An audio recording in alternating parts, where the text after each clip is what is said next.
videolõunatund Nõmme raadios.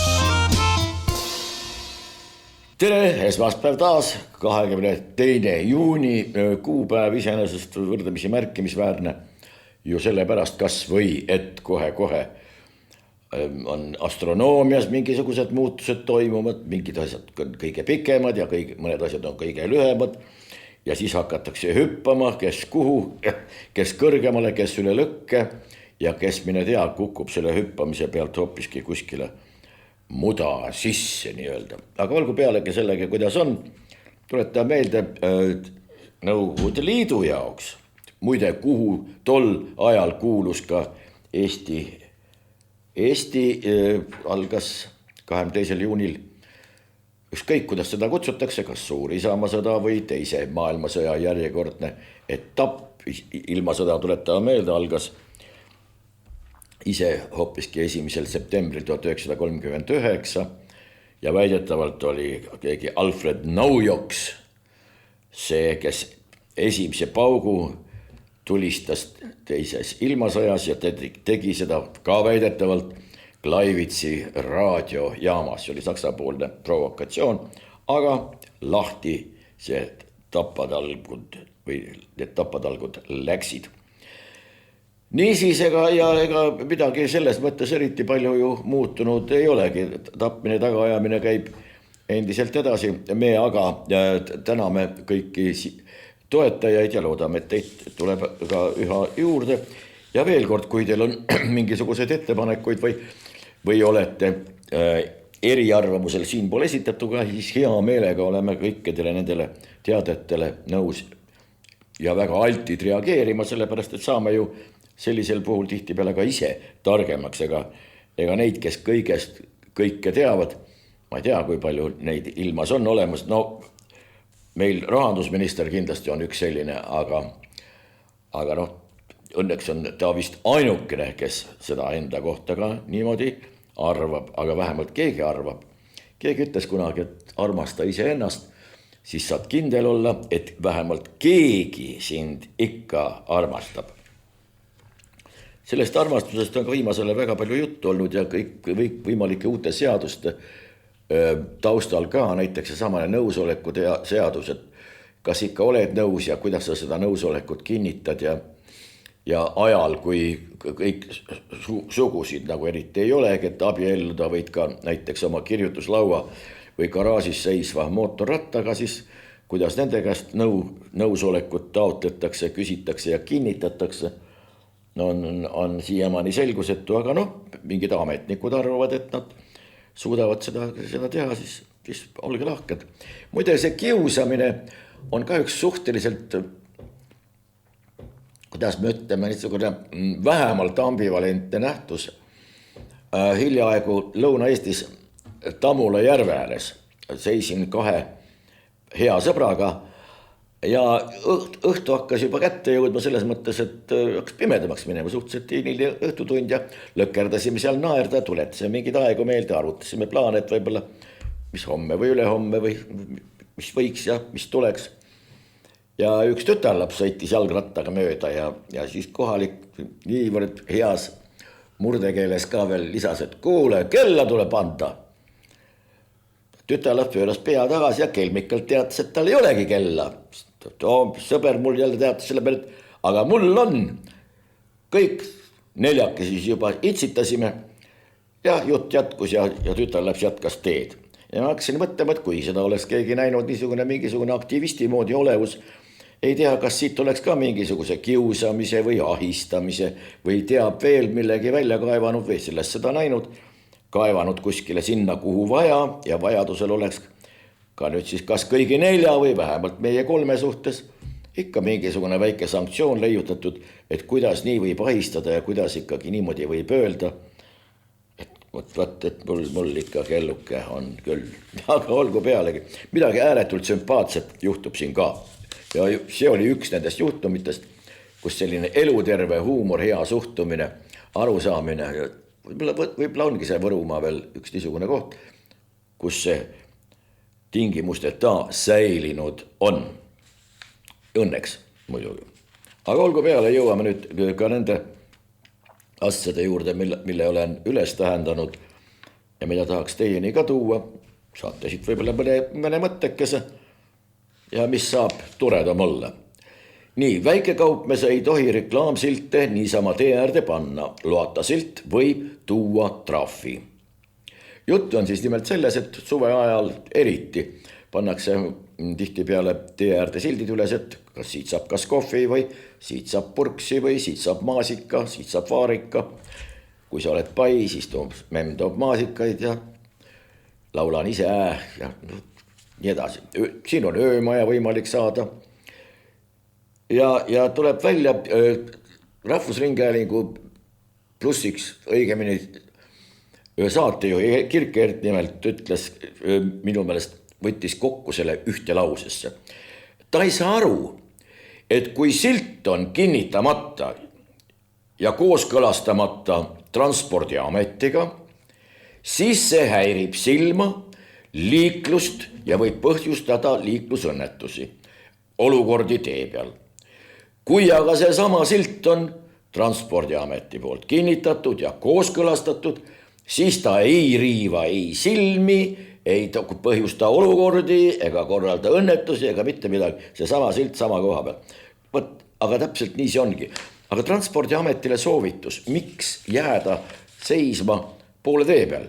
Miks ei võiks olla kinnitatud mingisugused kindlad juhised, kui suur silt, mis värvi silt, kui kõrgel silt, kui madalal silt, kui jäme silt, mis materjalil silt, mis värvi silt, kas joonisega silt või ilma jooniseta, mis šriftis, kas gootitähtedega võib olla või mitte, kas hieroglüüfe, piktogramme või veel midagi võib kasutada või ei või seda mitte teha.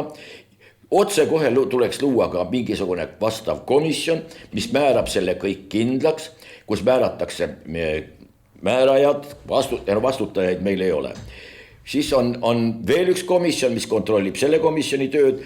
Siis on kindlasti Liisa Pakosta, kes selle kohta midagi ütleb. Jürgen Ligi rehkendab otse kohe kõik need trahvid kokku, mis sellest võimalik sisse on kasseerida. Õiguskomisjon ütleb välja, kui suured võiksid olla rikkumiste puhul karistused. Siis tuleb mingisugune põhiseaduskomisjon arutama, kuivõrd see on või ei ole põhiseadusega kooskõlas ja nii edasi ja nii edasi. Ma kujutan ette, et õige mitu 100 inimest saaksid tegevust ja lõppude lõpuks ka kõige kuritahtlikumad, tihtipeale ka tülikamad ühiskonnaliikmed, kes ikka jätkavad oma mingisuguste siltide ülespanemist kuskil, et külavahe tee äärde kas või, siis nende koht saab olema koos Rootsis toodud kurjategijatega Tartu vanglas. Toimub erinevust teadupärast pidi rikastama ja eks siis näeb, mis sellest kõigest välja tuleb. Tähendab, see on üks niisugune vägagi konstruktiivne ettepanek, sellepärast, et kõige selle meie igapäevase elu taustal ei tundugi see nii väga imelik olevat. See on täiesti iseenesest mõistetav. Liisa Pakosta, vabandust, tuletame korraks vaid meelde, kuidas ta sai sinna magistriõppesse, sellepärast, et isikud tegid ka pärast seda otse kohe katset ka samadel tingimustel hakata juura magistriks või immatrikuleeritud saada magistriõppesse, siis ei tulnud see kõne allagi, öeldi, et teil ei ole vastavat põhja all, teil ei ole bakalaureus, on ju puudu. Pakosta puhul ei olnud see mitte mingisuguseks takistuseks ja pärast siis, kui avaliku teabe korras nõudsime välja need dokumendid, mida ta sisseastumisel immatrikuleerimiseks esitas, siis need olid ära kadunud, kaduma läinud või kuskile nad olid läinud igal juhul ja ei olnud võimalik neid lihtsalt üles leida. Ja Liisa Pakosta ütleb niimoodi, küüditamine ja hübriidsõda. Võtame Venemaa serveritest tulevad kirjad vaatluse alla. Kuidas see nüüd küüditamisega seotud on, ei tea. Venemaa serveritest, kuidas Liisa Pakosta teeb kindlaks, et need on Venemaa serveritest tulnud kirjad? Ei tea. Kas siis hakatakse kogu kirjavahetust kontrollima, mis võib-olla käib läbi Venemaa serverite, võib-olla mingis Tais asuvate, võib-olla hoopiski kuskil kosmoses asuvate, ei tea, aga Liisa Pakosta on võtnud nõuks kõik need kirjad mis tema sõnul tulevad Venemaa serveritest. Venemaal muide servereid ei ole, need on ilmselt mingid organisatsioonid kui sellised. Ega Eestil ju ka mingeid servereid ei ole. Kui on, siis on mingisugusel firmal, on siis see IT-firma või mingisugune muu. On serverid kuuluvad ikkagi tavaliselt kellelegi. Tõnis Arro ja Mait Müntel ütlevad kahekesi niimoodi. Loen jälle maha. Kunagi varem pole olnud nii tähtis, kes parajasti president on. Me ei saa leppida keskpärase juhiga. Nüüd võtame selle teksti, tähendab ükskõik, mida nad öelda tahtsid või mida nad silmas pidasid. Aga kunagi varem pole olnud nii tähtis. See tähendab, niipea kui iseseisvus saabus, polnud tähtis või polnud üldse tähtis, kes saab meil presidendiks. Alles nüüd, praegu on see muutunud eriti oluliseks. Nii, ja teatavad veel, et me ei saa leppida keskpärase juhiga. No ärge siis leppige.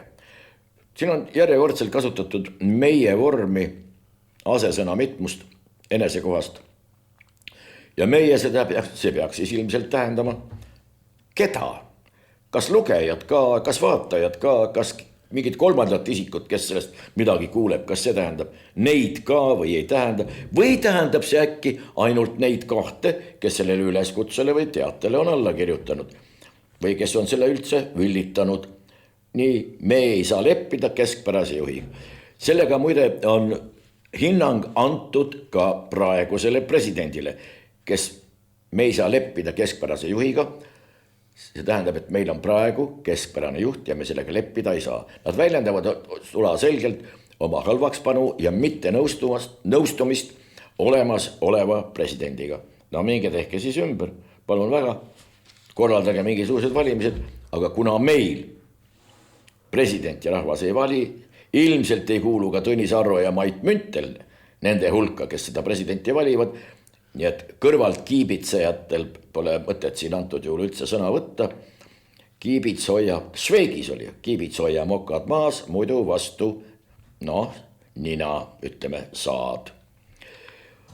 Nii, Vabamu kuraator Martin Vaino teatab. Vabamu on siis teadupärast, näed, jälle parasiit siis tuli sisse. Jube. Vabamu on too sama muuseum algselt, okupatsioonide muuseum, millele välisist Eesti daam lahkelt raha andis ja mis on tänaseks päevaks 180 kraadi oma orientatsiooni muutnud, tähendab tänu oma juhtidele, see on muutunud selle tähestiku rahva, ehk siis selle LGBT ja kõige muu mingiks propagandaruuporiks, vähemalt selline mulje on küll jäänud. Ja nüüd see kuraator Martin Vaino ütleb niimoodi. Kõik perekonnad on traditsioonilised, ka need, mille peale Eestis paljud silmi pööritavad. Kõik perekonnad on traditsioonilised. Ka need, kus üksteist tümitatakse, kus hästi läbi saadakse, mis perekonnad. Kui perekond koosneb näiteks vanaemast ja lapselapsest, perekonna koosseis on ju erinev. Nüüd on traditsioonilised.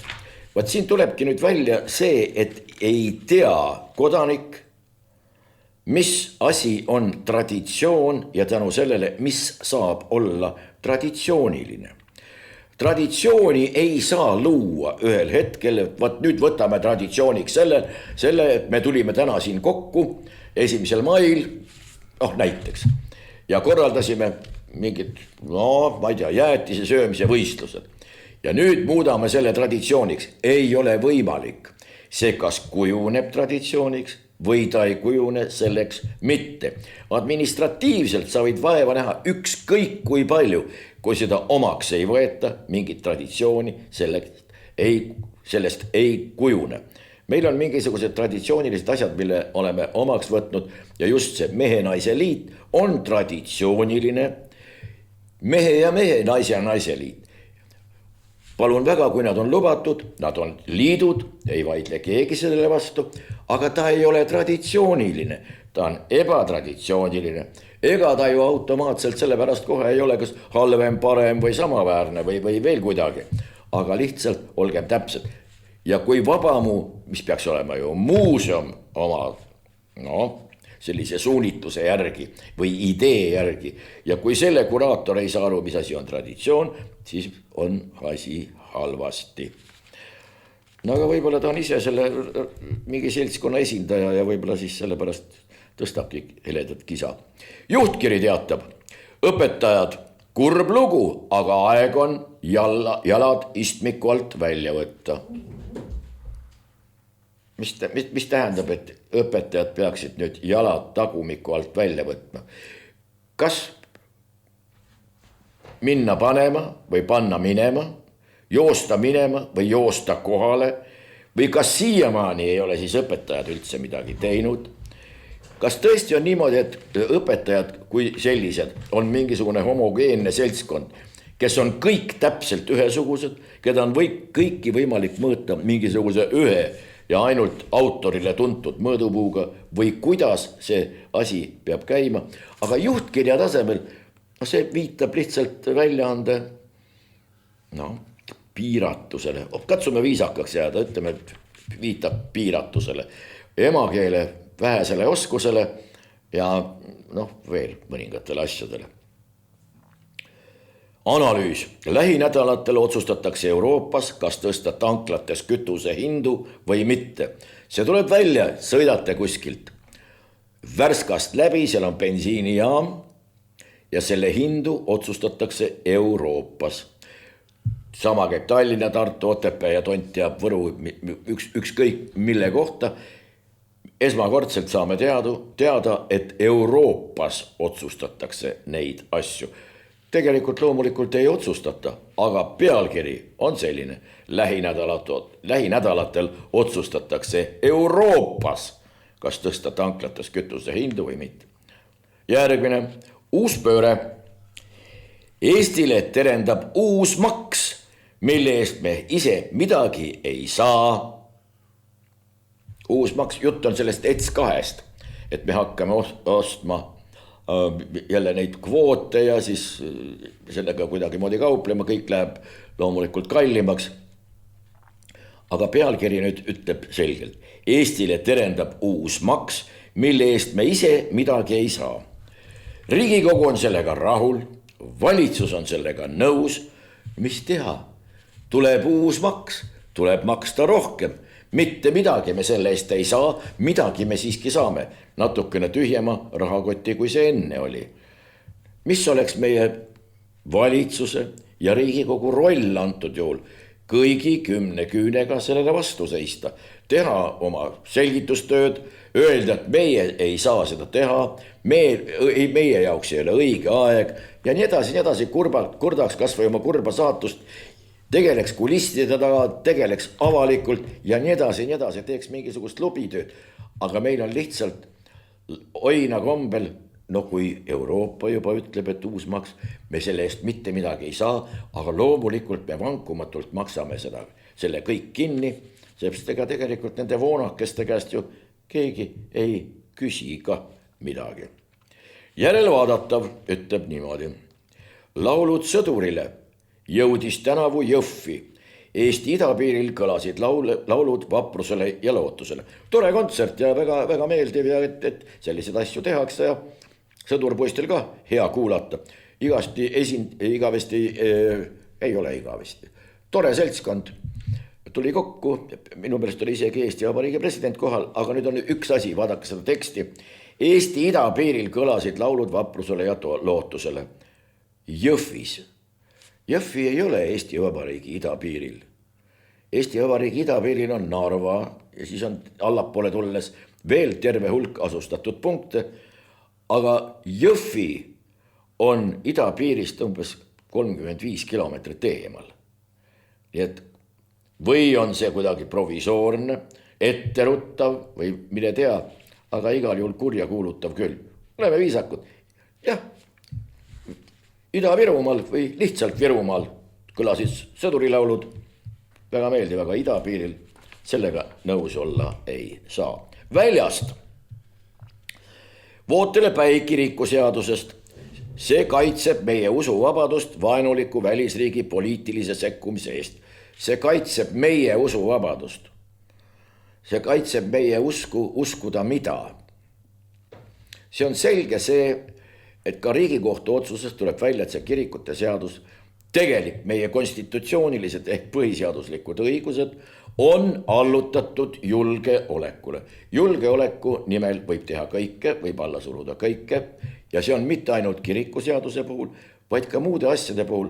Kui on ikka julgeoleku oht, siis andke andeks, unustage esialgu ära oma põhiõigused. Siis tohib kuulata, tohib koguda, tohib vaadata. Isegi kui Euroopa kohus ütleb, et ei tohi, siis meil öeldakse, et tohib ikka. Kui Riigikohus ütleb, et ei tohi lausjälgimist korraldada, siis organid ütlevad, et ütleb küll, et ei tohi, aga tegelikult me teeme ikkagi.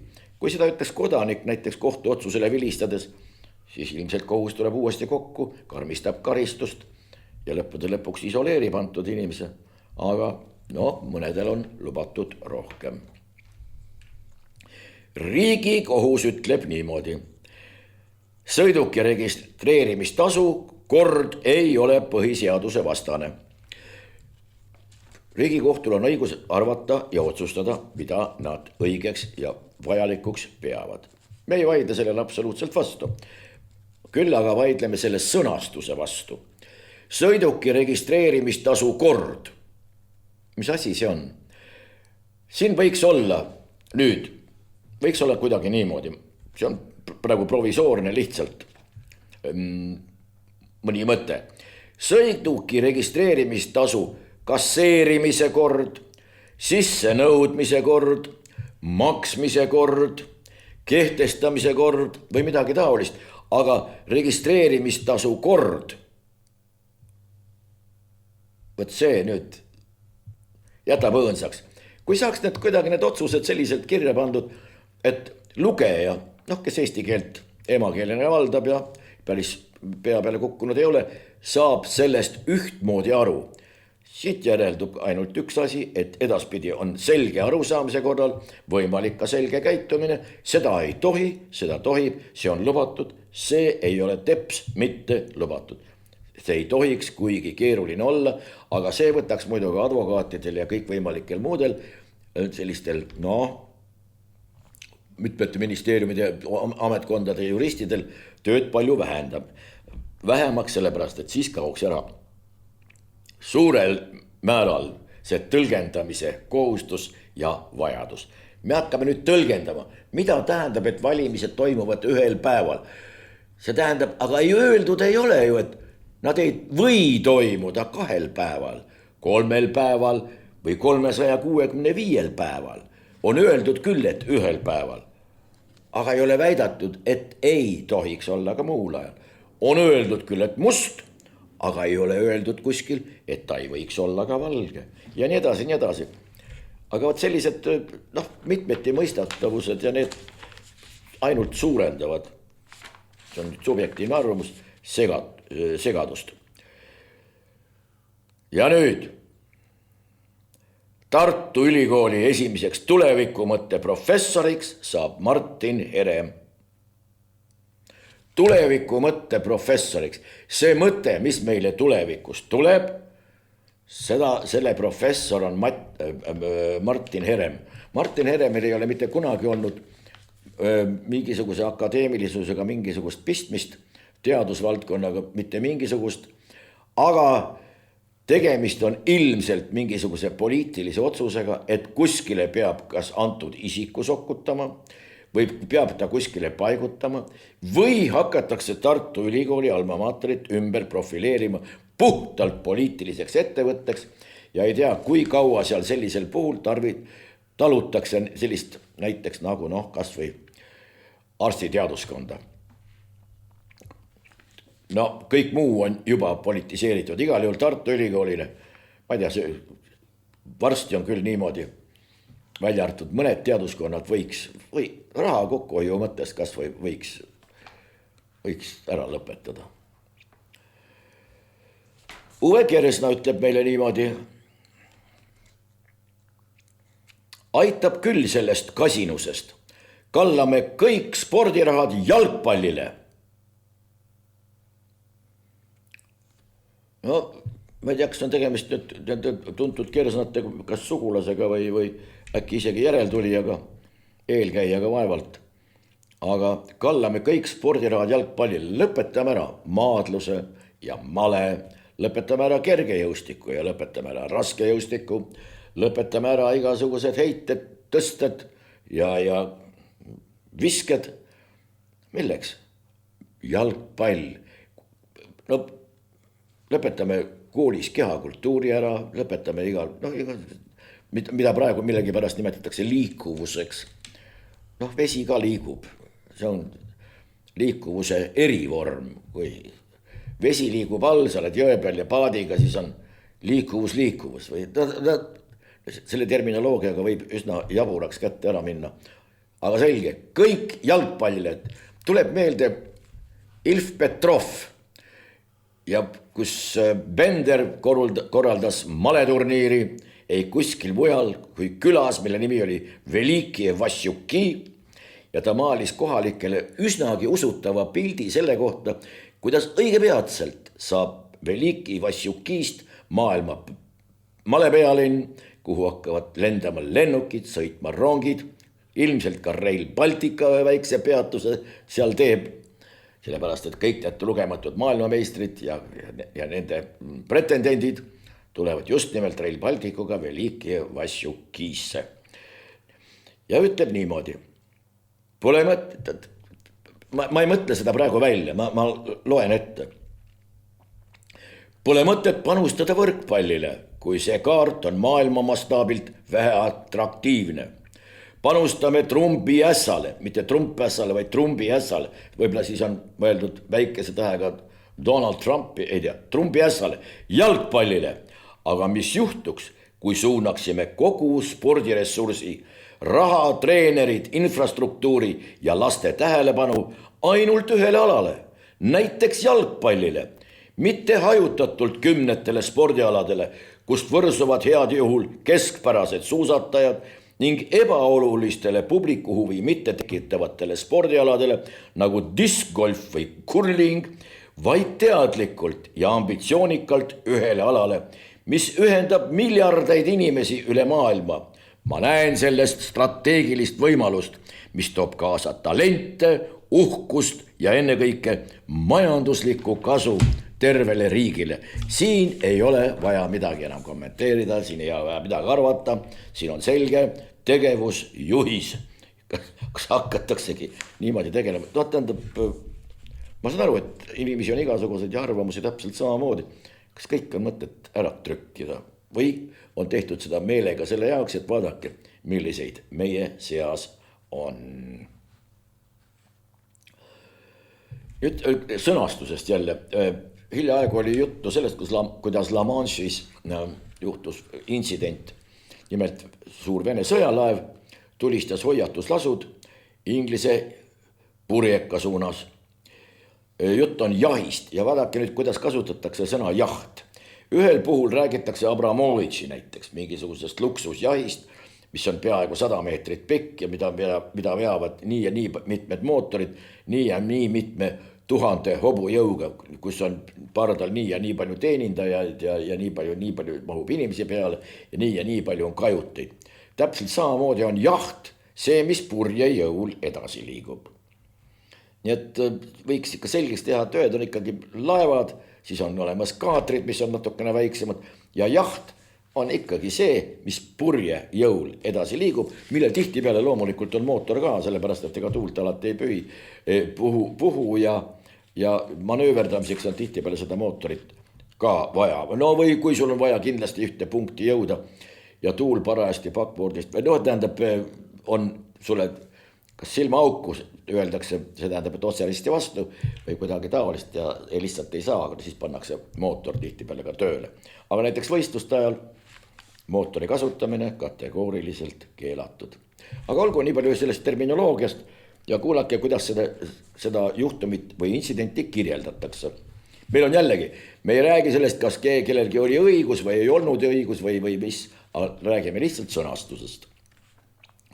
Jaht Bright Future, helge tulevik muide, sattus samal ajal väina läbinud naftatankerite ja sõjalaeva admiral Grigorovitš lähedusse ja ühtäkki algas Vene laeval tulistamine. mereväelased piirdusid siiski hoiatuslaskudega. Laeval algas tulistamine, ma saan aru, et sa hakkasite omavahel laskma või kuidagi taolist. No nüüd sattus, mingisugune laev satub kuskile, mingi laev ei satu mitte kuskile. Ikka laev kas sõidab, kas õige omal kursil või tegi mingi navigatsioonivea või mis iganes, igal juhul ei satuta. Äärmisel juhul osutus kõrval olevaks, no veel kuidagi. Jane Kelvy, see on üks siis purjeka pardal olnutest, ütles BBC-le, et kõigepealt saatsid venelased laevapasunast 5 helisignaali. Juba uus jutt. Pealtnägija ütleb, osaleja ütleb, et kõigepealt enne oli ühtäkki hakkas tulistamine pihta, nüüd on kõigepealt saatsid venelased laevapasunast 5 helisignaali. See tähendas, kas te märkasite meid, seletas naine. Me keerasime otse kohe 2 kraadi võrra tüürboordi. 2 kraadi võrra. See on sisuliselt samal kursil jätkamine. 2 kraadi, see, vaadake, kui purjekas sõidab ja kui on mingisugunegi lainetus, siis lainesse ta läheb ühel kursil, ta lainest alla tuleb ta juba paar kraadi igal juhul teisel kursil. Läheb jälle lainesse, läheb üles jälle teisel kursil, nii et kogu aeg see kurss kõigub. Ja nüüd väita midagi, et me 2 kraadi võrra kurssi muutsime, see on küll nüüd jutt, nagu ei oleks pardal olnudki. Niisiis tüürboordi, et nad saaksid näha, tegime sihiliku kursi muutuse, see on eemalt sisuliselt märkamatu, ja oleme seega neid märganud. Ja siis umbes minut hiljem saatsid nad oma pasunast veel 5 signaali. Juba teised signaalid, kas te ikka saate aru? Millele järgnes otsekohe umbes 4 või 5 lasku käsitulirelvast. Vaadake nüüd, ühel puhul kohe algas laeva peal tulistamine, teisel puhul räägitakse mingitest helisignaalidest, siis kursimuutustest 2 kraadi ja nii edasi. Sellest näidati muide pilti ka. Ja kui see pilt oli ikka sellest purjekast, millest jutt oli see purjekas, kes selles intsidentis osales, siis tal oli spinnaker väljas. Ja see, aga olgu pealegi. Me räägime sellest, kuidas seda kõike kirjeldatakse. Oli, mis oli. Olgu, läheme edasi. Euroopa Liit otsib võimalusi avada suhtluskanaleid Moskvaga. Euroopa Liit otsib.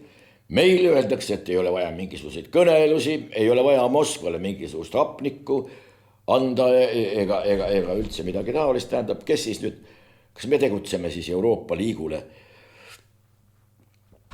või vastupidi siis suunas või oleme hoopiski oma ette kuidagi hakanud mingisuguseid asju ajama? Ei tea. Kolumn Margit Mutso ütleb niimoodi. Haridustempel või sigala, mis seal vahet? Vallandame arhitektid. Haridustempel või sigala. See on üsna karmilt öeldud. Ma saan aru, et Margit Mutso on arhitekt ja muidugi on ka see teada, et iga arhitekt iga oma ehitusega tahab mingil määral ennast ajalukku kirjutada ja halb ongi see arhitekt, kes endale ehitusega mälestusmärki püsti ei taha panna. Aga nüüd sigala või haridustempel, see on ilmselt üle väänatud ja maitse asi järjekordselt. Eesti 200 hiljaaegu sai endale uue või määras endale uue, valis endale uue või palkas endale uue suhtekorraldaja Ekvart Joakiti. Ja Ekvart Joakit ütleb niimoodi. See ütleb üht-teist ka selle partei kohta muide. Loen maha. Bioloogia, keemia ja geograafia õpetajad. Teie ained on gümnaasiumis täiesti ebaolulised. Nii et Eesti 200 saadab välja signaali, lõpetame ära nii bioloogia, keemia kui ka geograafia. Need on gümnaasiumis täiesti ebaolulised ained. Teade missugune. Ja seda ütleb meile partei suhtlus pealik. Maitse asi. võta võima, keegi kirjutab niimoodi. Lõpetame õpilaste ja õpetajate aja raiskamise. 2 aastat gümnaasiumi on küllalt. Nii ei jõuaks eestlased tööturule aastaid lääne-eurooplastest hiljem. Tähtis on see, et tuleb välja, millal inimene tööturule jõuab. Kas turg veel töötab või ei tööta või on lõunale läinud või on mingisugusele vastavalt aastaajale hoopiski kinni pandud. Toomas Uibo tuletab veel, ta oli kunagi Nordic, selle suure lennukompanii kommunikatsioonijuht ja peab veel mingi asjapulk. Ja kui ma kunagi küsisin nimetatud isiku käest, et kuulge, te ei saa ju riigi raha oma erafirmasse niimoodi pumbata või sellega niimoodi ümber käia. Selle peale ütles Toomas Uibo, mis seal vahet on? Kas riigi raha või eraraha? Kui sellel ei suudeta vahet teha. Praegu muide on Toomas Uibo Riigikogus. Ja mida ta nüüd ütleb? Mu postkasti täidavad 1000 kirjad Kanadest. Vabandust. Millal hakkame samamoodi inimestest hoolima? Juttu on Kanadest. Küsimus on retooriline, millal hakkame inimestest hoolima. Aga mida ta sellega meile ütleb? Mu postkasti täidavad 1000 kirjad. See tähendab, et ma olen, vaadake, kui populaarne ma olen. Mulle kirjutavad 1000 inimesed, ainuüksi Kanadest, rääkimata siis kui palju 10 000 ja miljoneid kirju ma saan muudel teemadel. Vaadake, missugune asendamatu tark pea ma olen, mida te ilma minuta küll peale hakkaksite. Te eksleksite siiamaani pimeduses, kui mina tõrvikuna teile teed ei näitaks. Või nii edasi, me võime siit jätkata, aga tähendab, mida öelda tahetakse. Ehk reema on siin see, vaadake mind. Oja-Peeter laulis kunagi, vaata mind. Vaat see on samast sarjast. Aga Oja-Peeter on vähemalt andekas, tark ja tubli mees. Riina Solman ütleb, see pole satiir, vaid meie valitsus. Tead, et on 2 sugu, järelikult oled oht julgeolekule. Muide, ja kipubki niimoodi olema, sellepärast, et antud juhul Riina Solman isegi mitte ei liialda. Ja jätkab, see ei ole satiir. Erkki Keldo, Reformierakond juhitav majandus- ja kommunikatsiooniministeerium, kuulutus välja kuni 100 000 euro suuruse uuringu, mis peab uurima soovastase retoorika mõju ühiskondlikule turvalisusele ja julgeolekule. Nüüd võtame siit välja, mis asi. Soovastane retoorika. Kas kellelgi on kunagi olnud ükskõik kellel, ükskõik millise partei liikumise voolu või ükskõik mille esindajal midagi soo vastu? Lihtsalt ühtedele on sugusid 2, teise jaoks 20, kolmanda jaoks 200, neljanda jaoks neid on lõpmatu hulk ja nii edasi. Soo vastu ei ole mitte keegi mitte kuskil sõna võtnud. Küll, kui me käsitleme sõna soo, geograafia tähenduses, et siin on soo ja seda sood ei peaks siin olema, seda sood peaks hakkama kuivendama. Mis sul soo vastu on? Võt siin võib küll tõesti olla, et mul on soo vastu see, et ma tahaksin siia teha omale põldu või teha mõne heinamaa juurde, midagi taolist. Aga soo vastu ei ole küll mitte midagi. Aga mida see laiemalt räägib? Hakatakse uurima 100 000 euro eest seda, mida ei ole olemas. Minister on sellele alla kirjutanud ja see ütleb üht-teist ka selle ministri kohta. Siim Kallas ütleb, Reformierakond ei ole enam minu erakond, aga seal on palju minu inimesi. Siin on nüüd öeldud välja üks väga tähtis lause, mis on nimetatud isikut saatnud terve elu. Mul on seal oma inimesi. See ei pruugi olla ei minu ametkond, minu ministeerium, minu tutvusringkond, minu sõpruskond, ükskõik mis asi, aga mul on seal omad inimesed, kes minu huvides tööd teevad ja lõppude lõpuks ma saan oma ikkagi kätte tänu nendele samadele omadele inimestele.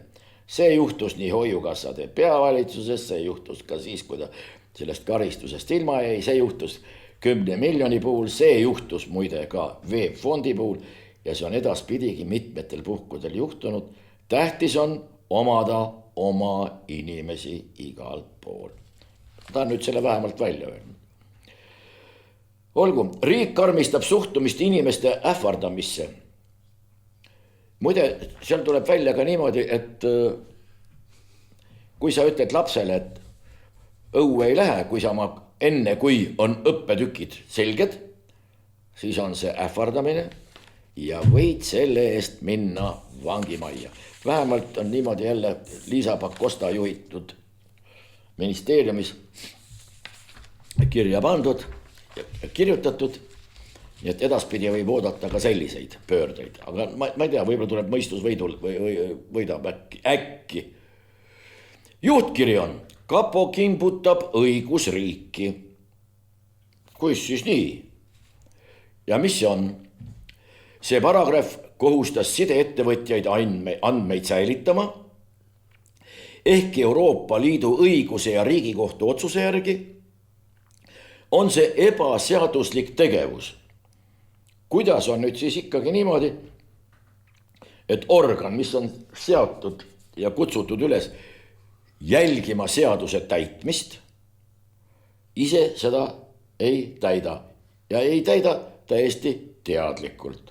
Võib tekkida mingitel inimestel mingeid küsimusi, kuid on kohti, kus küsimuste esitamine võib saada või kaasa tuua teatavad niisugused, mitte otsesed, küll võib-olla kaudsed sanktsioonid. Otse Postimehest Ülle Madise ütleb niimoodi. Kui me ei taha vabadustest ilma jääda, tuleb senine andmete kogumise praktika lõpetada. See tähendab, et õiguskantsler arvab ka nii, et see on õigusvastane tegevus. Õiguskantsler arvab, et selline tegevus võib meil vabadused ära võtta ja selline andmete laus kogumine tuleks ära lõpetada. Nii et inimesed, kes arvavad, et see ei ole õige, nad ei ole üksi, õiguskantsler arvab vabadust täpselt samamoodi. Graafikud. Riigi ja põhikooli eksamite tulemused püsivad stabiilsed, kuid muret teevad matemaatika ja keeleoskus. No, matemaatika teeb muret. Matemaatika ei tee mingit muret. Matemaatika mitteoskamine või mittetundmine võib muret teha. Matemaatika kui selline ei tee kellelegi ei muret ega valmista ka rõõmu. Matemaatika on lihtsalt üks distsipliin. Aga keeleoskus 12. klassis näiteks on eesti keelele ette nähtud üks õppetund ja seda eliitkoolis. Eesti keelt hakatakse õpetama oluliselt hiljem kui võõrkeeli. Et kuidas selline asi võimalik on või millal see kõik kehtima hakkas, ei tea. Suurel niinimetatud venestamise ajal, 70-ndatel, eelmisel sajandi 70-ndatel, oli esimeses klassis 8 emakeeletundi ja jätkuvalt terve algkool. 7. klassis õpetati selgeks koma, kirjavahemärgid, punktueerimine, punktuatsioon, D ja I mitmus, välted ja nii edasi ja nii edasi, nii edasi. Muide Martin Ehala väitis veel hiljaaegu, et eesti keeles on ainult 2 väldet, polegi rohkem tarvis. No kujutate ette, et inimesed, kel on, no mitmes välde see on, loomulikult esimene välde, eks ole. Inimesed, kell on aega, mitte kellel, aga kell on aega, need võivad kohale tulla kella 8 näiteks. Kell on aega, esimene välde. Nüüd lähete kauplusesse. Teine välde kella puhul. Kas parkimiskella panid? See meelde tuletas, et te paneksite oma liiklusvahendile, autole näiteks, paneksite sinna ka kella, mis näitab, mis kell te parkimist alustasite, ja et see ei läheks üle, et ei saaks trahvi. Aga võimalus on ka 3. välde ja muutub otsekohe tähendus. kas parkimiskella panid? No, me lihtsalt näitame seda, et on siiski eesti keeles 3 väldet täiesti selgelt eristatavad. Nii, mis selle matemaatika ja keeleoskusega siis on? Väike selgitus ka juurde. Harno hindamiskeskuse juht, no Alge Ilosaare sõnul ei ole tänavu tuvastatud ühtegi juhtumit, kus eksamitöös oleks kahtlustatud tehisintellekti kasutamist. Vaadake, tehisintellekti või intellekti, jälle vältuvahe. Samas tunnistas ta, et kuna selle kontrollimine on keeruline, võib olla see ka põhjuseks, miks juhtumeid pole tuvastatud. See tähendab, et kas oli või ei olnud, on üks asi ja tuvastatud ja mitte tuvastatud on absoluutselt teine. Ja siin on öeldud, et ja kuna tuvastamine on keeruline, no aga siis ei ole ka avastatud, ei ole ka tuvastatud.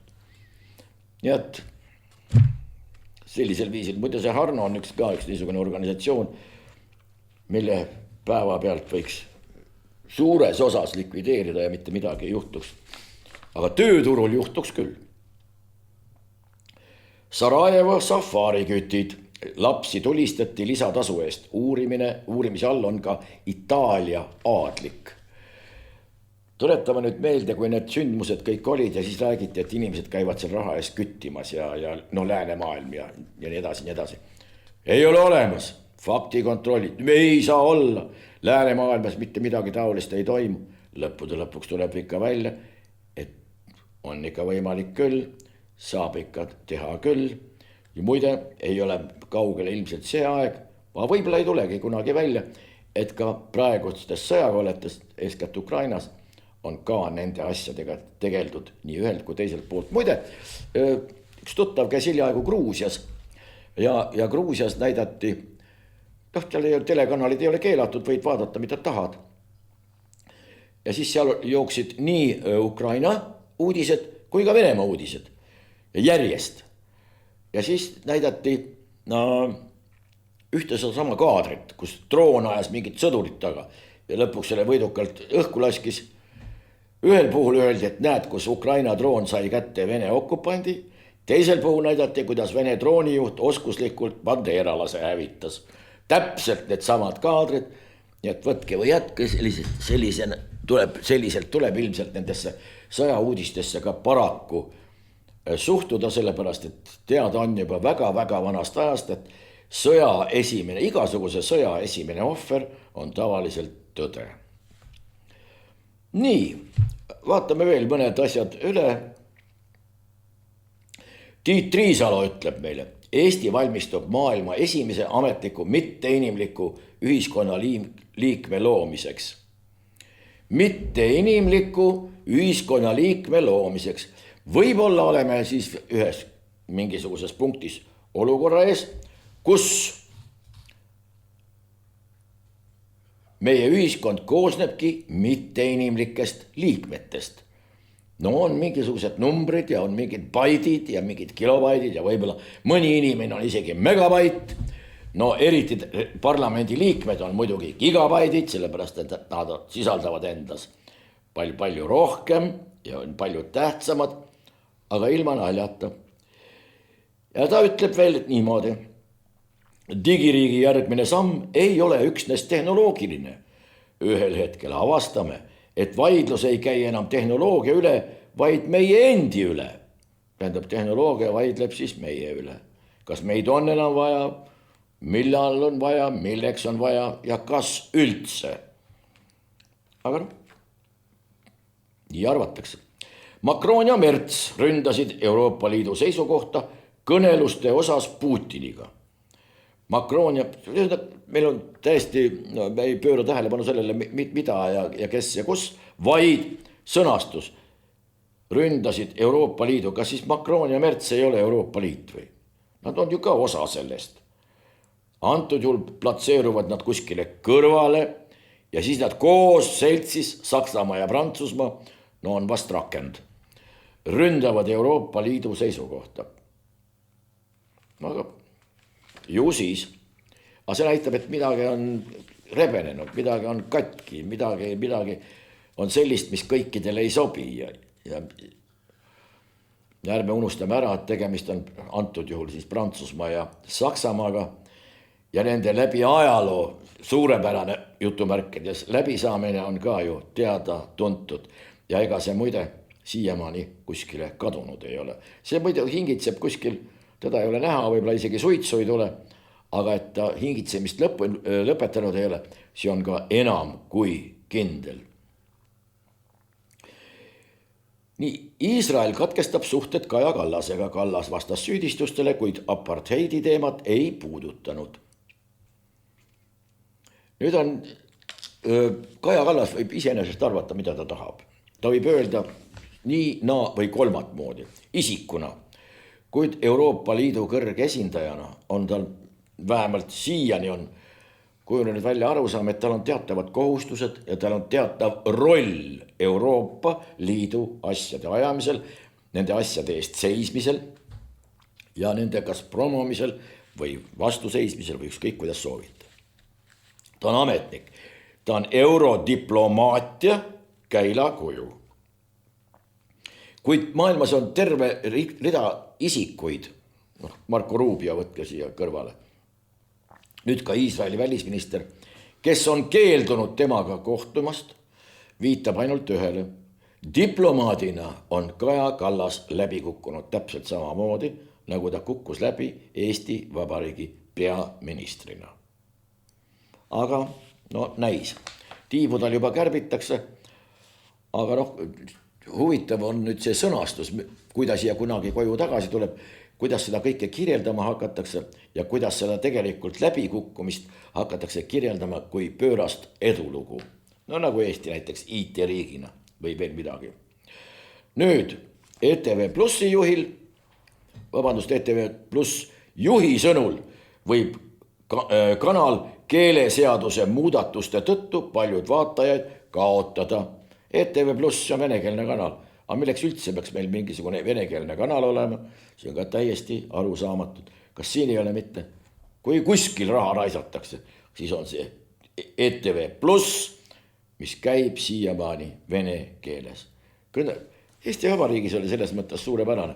Kõnelge kodus ja koolis, muide kooliõpetus käis 4 erinevas keeles, sõltuvalt siis regioonist ja sõltuvalt ka sellest, missuguse emakeelega õpilasi seal parasjagu rohkem oli, kuid riigikeel oli eesti keel. Tuled koolist välja, kodunt välja, siin valitseb eesti keel, mitte mingisugust tõlki sa ei saa, sa tahad riiklikke asju ajada, sa tahad minna mingisse riiklikku kontorisse, ole hea, õpi selgeks. Vastasel korral sul sinna asja ei ole. Nii lihtne see oligi. Ja milleks peab praegu see ETV Pluss olema? Tehke mingisuguseid õpetussaateid, koolisaateid, keelesaateid, kas või. Aga meil on Eestis olemas ka selline ametikoht nagu kosmosevaldkonna juht. Majandus- ja kommunikatsiooniministeeriumis on kosmosevaldkonna juht. Ja ta ütleb niimoodi, Venemaa võltsimise süül ei saa GPS-i enam usaldada. Vajame uut kaitsemõtlemist. Kas see GPS on kaitsemõtlemine või? Või mida ta öelda tahtis? Ei, mida see Venemaa võltsib? Ei tea. Siiamaani kõik sõidavad ringi, autod sõidavad, vuravad GPS-iga. Mõne koha peal on see side parem, mõne koha peal on halvem. Nii on see kogu aeg olnud, aastakümneid. Ja jätkab, ajakirjanduses on hiljuti palju kirjutatud, kuidas Venemaa kasutab Kaliningradis asuvaid võimsaid GPS-segajaid, et suunata, kuulake nüüd, Ukrainat ründavaid droone NATO õhuruumi. Miks peaks Venemaa enda droone, mis on loodud Ukrainat ründama, mis lähevad sinna poole, suunama kuidagi mingite radarite abil NATO õhuruumi. Mis ta ei võiks siis otse sinna NATO õhuruumi seda suunata või igal juhul siiamaani on meil maandunud ainult Ukraina droonid või siit üle lennanud. Vene droonidega tegemist ei ole olnud. Kaliningradis asuvad mingisugused, millega suunatakse, tähendab puhttehniliselt ajab kosmosevaldkonna juht sellist kelbast, mida on raske kirjeldada sellepärast, et seda võib rääkida, mingi paraseansil kuskil kellelegi lootuses, et äkki käib veel 10 välja, aga nagu Ülo Vooglaid kunagi küsis ühelt parlamendi liikmelt aastaid tagasi, kuule, kas häbi ei ole sellist juttu rääkida? Ja too küsitletu vastas, häbi on, aga ei tunne. Et antud juhul tekib täpselt samasugune. Tegemist on Paul Liiasega, Majandus- ja Kommunikatsiooniministeeriumi kosmosevaldkonna juhiga. Äkki ta oleks nõus järgmise mingisuguse Bezose või Muski või Roskosmose või ükskõik kelle või koos traikonautidega ise väikse tiiru tegema ja vaatama, kuidas selle GPS-iga ja selle võltsimisega lood sealt kõrgemalt paistavad. Tänaseks meil aga kõik, me kohtume teiega peatselt jälle. Suur tänu kõikidele toetajatele siiamaani ja loodame, et teid saab ikka rohkem. Nii et suvi tulemas, nautige lõkkeid, särisevaid vorstikesi. Ja siis, kes vorstikesi ei söö, sööb midagi muud. Ja kes ei söö, see võtab äkki mõne lonksugi midagi. Tore, kõik see paremat ja meie püha sõda loomulikult läheb ikka edasi.